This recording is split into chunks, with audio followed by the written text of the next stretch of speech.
Indonesia போயிருந்த போது அங்கே பாலித்தீவுக்கு போயிட்டு வந்தேன். பாலித்தீவில் எல்லா வீடுகள்லையுமே இந்த தண்ணீர் வந்து ஒரு நீரூற்று வச்சுருக்காங்க. அதுவும் அந்த கன்னிமூலையில் நீரூற்று இருந்தால் நல்லதுங்கிறாங்க.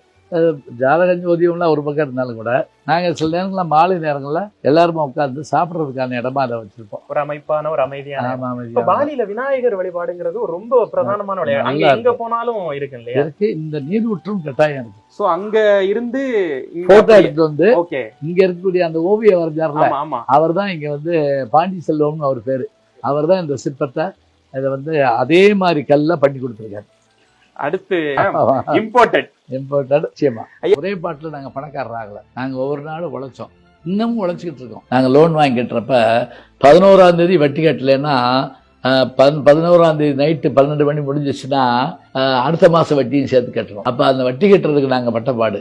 இப்ப நான் உங்களுக்கு இந்த பேட்டி முடிச்ச உடனே நான் ஒரு புத்தக திருவிழாவுக்கு பேச போகணும். போற இடத்துக்குலாம் நாங்க சந்திக்கிறப்ப நாங்க தங்குற போது ஒரு பெரிய சார் ஓட்டுறதுங்கன்னா இந்த மாதிரி வீடு இருக்கணும், இந்த மாதிரி இருக்கணும், இந்த மாதிரி இருக்கணும் அப்படின்னு நினைப்போம்.